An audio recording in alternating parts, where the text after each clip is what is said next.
So doing a weekend without a match, how beneficial was that to the boys? I think it was very beneficial in terms of refreshing, regenerating and getting ready for the next few games that are coming up, and I think we needed it. We'd had a good spell of games, and we looked probably in the last half an hour against Wigan that we was flagging a little bit. So this will re-energise us, and the players are looking forward now to the group of games we've got until the next break. You said about re-energising that. Is that something you've seen in training so far this week?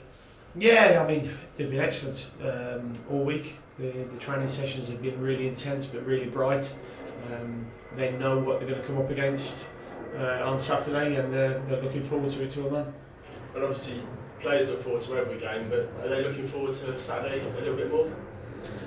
I suppose the fact that it's a big club that's come down from the Premier League, and they've got a fantastic fan base, will certainly whet the appetite of a lot of the players, and they'll want to go and show what they can do in front of that many people.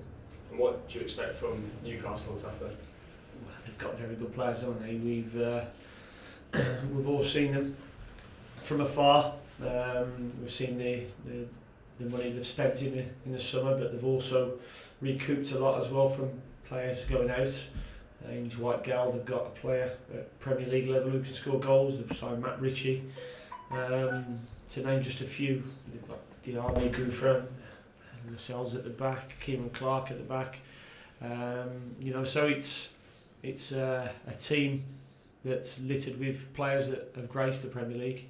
And that's including John Joe Shelvey, who was at Liverpool as well. So we know the sort of task that we're coming up against, and we really respect it, but we're certainly not in awe of it, and we don't fear it.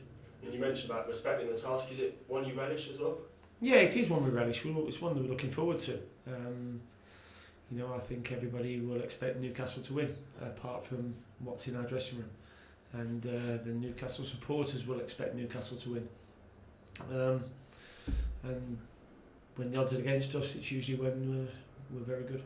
And you said the odds being against that you go out and play a bit more freedom? I think we'll play how we normally play.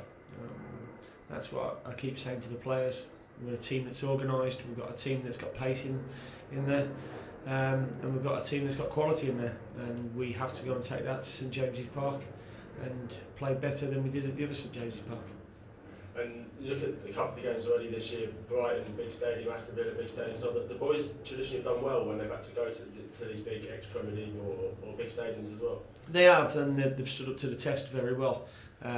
This is as big a test again, and they need to stand up again, and they know that I have no worries and no fears that they will do that, because the mentality of the group is good, the attitude of the group is good, and the application of what they do. They never rest on the laurels, and they're ready for another battle. Obviously, I've spoken to you about this before, but the thick end of 3,000 Brentford fans making a 600-mile round trip up to St James's Park, that's incredible support.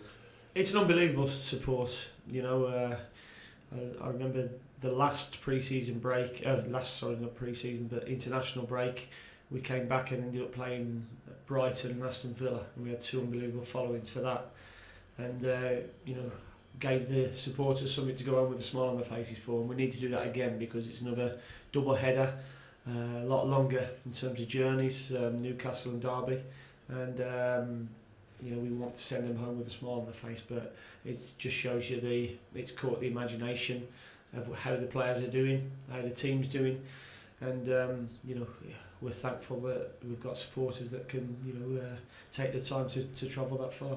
And just finally, a little one on an injury update. Obviously, Lascelles came off against Wigan, and some of the longer term people like Callum, how are they doing? Lass is probably going to be too soon for these two games against Newcastle and Derby, which is a shame, because he'd come in the team and done really well. And other than that, we've got a couple of long terms out that are on the right roads, but everybody else it's been a fully fit squad.